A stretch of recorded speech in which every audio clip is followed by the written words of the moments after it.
आप सभी से बहुत बार हमको मौका मिला है बात करने का, मुलाकात करने का, और आप लोगों ने मेरे को हमेशा सपोर्ट भी करा है। मेरे को एक कॉन्फिडेंस भी दिया है कि किस तरीके से एक फ़ौजी अगर समाज में उस फील्ड में जाता है जिसे पॉलिटिक्स बोलते हैं और बगैर बदलाव के अपनी इच्छा से जो उसकी सोच में है उसे लेके चलता है, तो वो ना एक कॉन्फिडेंस जो होता है वो वाकई में इतना आसान नहीं है जो धीरे धीरे करके आता है। ये इत्तेफाक है कि मेरे को आपसे इंटरेक्शन करने का सबसे पहले मौका जब मिला वो मिला था जब केदार बाबा के यहाँ पे हमको मौका मिला रिस्टोरेशन के काम के लिए।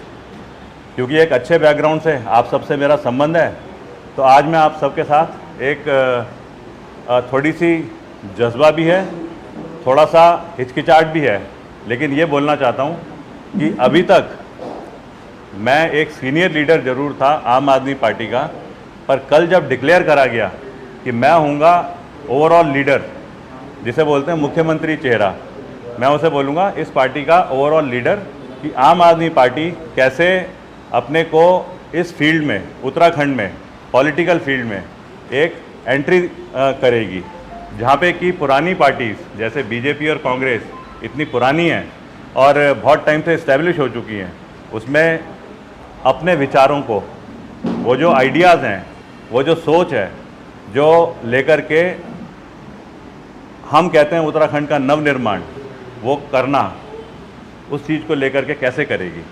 मेरे को शुरू में तो हिचकिचाहट हुई, थोड़ी घबराहट भी हुई।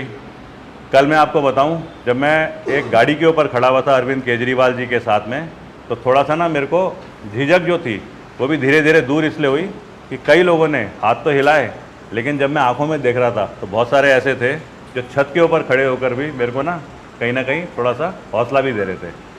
कल मेरे को बहुत सारी कॉलें आई, मेरे रिश्तेदारों की आई, कई लोग ऐसे थे जो मेरे से थोड़े से बोल रहे थे कि क्यों तू पॉलिटिकल फील्ड में जा रहा है, तू एक फ़ौजी है, अगर समाज सेवा करनी है तो वैसे ही कर ले। लेकिन कल उनकी बहुत पॉजिटिव कॉल्स मेरे को आनी शुरू हुई। आज उन सबको देखते हुए मैं यहाँ पे बैठा हूँ आप सबको ये बोलने के लिए कि आपके थ्रू मैं एक मैसेज देना चाहता हूँ कि जो सपना आज से 20 साल पहले, 20.5 साल पहले उत्तराखंड की जनता ने, हम सब ने, हमारे रिश्तेदारों ने, हमारे परिवार ने देखा था कि अगर उत्तराखंड उत्तर प्रदेश से अलग होगा तो कैसे एक मूलभूत सुविधाएं हर किसी को मिलेंगी, हम उसके लिए लड़ाई लड़ेंगे, हम उसके लिए युद्ध लड़ेंगे, हम उसके लिए अपनी जान लगाएंगे। और उन्हीं चीज़ों को करने के लिए ना मैंने आर्मी भी छोड़ी थी, और उन्हीं चीज़ों का आज कमिटमेंट मैं लेके चल रहा हूँ सबके साथ में कि मेरे को मदद की ज़रूरत है, मेरे को सपोर्ट की ज़रूरत है उन युवाओं की, मेरे को सपोर्ट की ज़रूरत है उन महिला शक्ति की, जिनको मैं बीच में जब गांव में जाता हूं तो बड़े जज्बे के साथ में मेरी तरफ देखती हैं। मेरे को सपोर्ट है उन एक्स सर्विसमैन की, उन पैरामिलिट्री फोर्स वालों की जिनके पास एक्सपीरियंस है, कि जो उत्तराखंड नव निर्माण की कल्पना लोगों ने करी थी, जिसको अंजाम हमने देना है, उसको करने के लिए मेरे को ज़रूर सपोर्ट कीजिए। और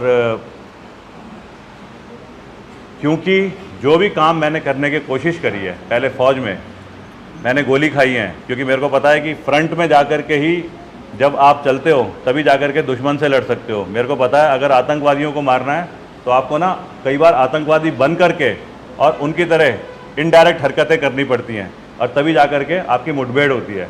और मुठभेड़ का मतलब ये होता है 50% चांस होता है कि आपको लगेगी या उसको लगेगी, ये डिपेंड करता है।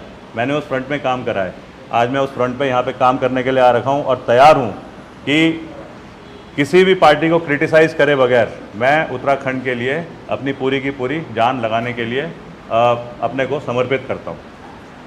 दूसरा पॉइंट मेरा जो है, एक कल अरविंद केजरीवाल जी ने बड़ी अच्छी बात बोली। उन्होंने बोला हिंदुइज़्म का आध्यात्मिक कैपिटल उत्तराखंड बनाया जाएगा। मैं इसका ना बैकग्राउंड देना चाहता हूँ। यह आइडिया कैसे आया, ये विचार कैसे आए, क्योंकि बहुत लोगों ने मेरे को बोला, कहते हैं बेटे ये हिमालय है, ये हिमालय तो कहीं पे भी नहीं हो सकता, ये वो वाला पहाड़ है जिसको यंग माउंटेन बोलते हैं, जिसको बोलते हैं सबसे नया उभरा हुआ पहाड़। जब टेक्टोनिक प्लेट का मूवमेंट हुआ, जब यूरेशिया बेल्ट आपस में टकराई, उसके बाद में ये पहाड़ आया, और इस पहाड़ के अभी भी बदलाव हर 10, 12, 15 साल में दिखाई देते हैं। उदाहरण के लिए दुनिया का सबसे ऊंचा पहाड़ है माउंट एवरेस्ट, पहले उसकी ऊंचाई थी 8,848 मीटर, आज उसकी ऊंचाई है 8,850 मीटर। वो 2 मीटर ऊंचा हो गया है। कई जगह हिमालय टूट रहा है, लेकिन इस सब के बावजूद क्यों इंसान हिमालय की तरफ आता है?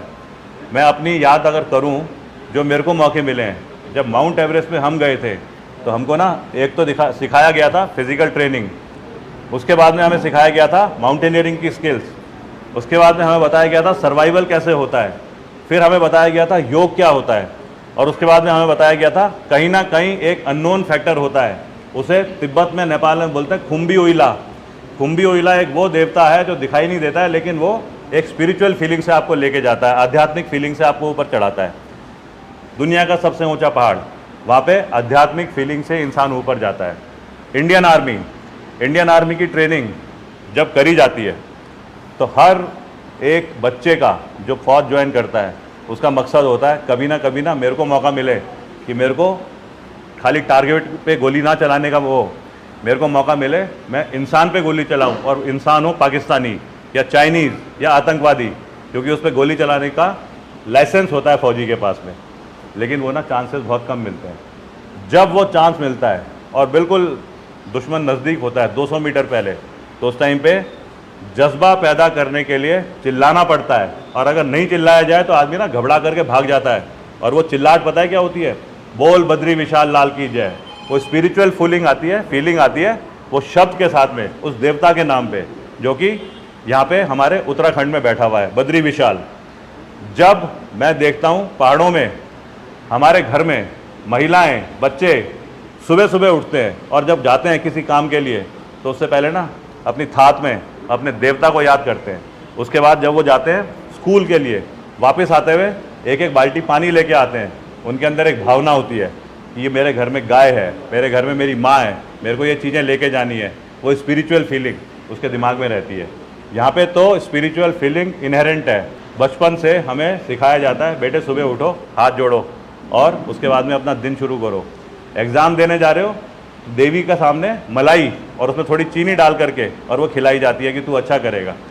आज अगर ये सब चीज़ें अवेलेबल हैं इस उत्तराखंड में, जहाँ पे कि लोग जब आते हैं वो आते हैं इस फीलिंग के साथ में कि मैं हिमालय में चढ़ूँगा, मैं बर्फ़ के पहाड़ में चढ़ूँगा, तो मेरे को दिखेगा ऊपर बर्फ़ का टॉप, मेरे को दिखेगी छल छल करते हुए वो नदियाँ जिनके नाम फेमस हैं, गंगा नदी, यमुना नदी, गोमती नदी। तो अंदर से ना एक फीलिंग आती है अपने आप ही। पूरी दुनिया के लोग आकर्षित होकर के इन जगहों पे आते हैं। यहाँ पे वो देवी देवताओं का स्थान है जो कि सारी दुनिया से लोगों को अलग अलग धर्म इनकरेज करते हैं यहाँ आने के लिए। यमुनोत्री, गंगोत्री, केदारनाथ, बद्रीनाथ, गोलजू देवता, न्याय का देवता, ये सब यहाँ पे एग्जिस्ट करते हैं। यहाँ पे अगर जो एग्जिस्ट कर रहा है उसको हम थोड़ा शेप दे दें और बोलेंगे कि हम इसको बना रहे हैं स्पिरिचुअल राजधानी, आध्यात्मिक राजधानी हिंदुओं की, तो पता है क्या होगा? एग्जिस्ट तो ये कर रहा है, इसको हमने एक शेप दे दी। जब हमने इसको शेप दे दी तो लोग जिस तरीके से आ रहे हैं वो उनकी विचारधारा, उनकी फीलिंग और पॉजिटिव होकर के उत्तराखंड की तरफ आएगी। उत्तराखंड का नाम पूरी दुनिया में रोशन होगा। इस अच्छी भावना से हमारे अंदर वो रोजगार की भी एक जो बढ़ाने के जो तरीके होते हैं उनका एक हमारे को मॉडल भी मिलेगा। इन सब को देखते हुए ये 2 डिक्लेरेशन कल अरविंद केजरीवाल जी ने करे थे और मैं कमिटमेंट के साथ में लेके चलता हूँ। अपने एजेंडा में, अपने मैनिफेस्टो में बना करके सबको समझाएंगे कि किन चीज़ों को पूरा करने के बाद में हम कह पाएंगे कि उत्तराखंड हिंदुओं की आध्यात्मिक राजधानी ग्राउंड पे किस तरीके से करेगी। हम दोबारा से बोलते हैं कि ओवरऑल कमिटमेंट उत्तराखंड के नवनिर्माण के लिए हम टोटली कमिट हो गए हैं। आज मैंने अपने पिताजी को जब सुबह बताया, बोलते हैं बेटे अब तेरे को घर आने की ज़रूरत नहीं है, फ़ोन पे भी बात हो जाए कोई दिक्कत नहीं है, बस अपने काम पे लगा रहे। धन्यवाद, जय हिंद।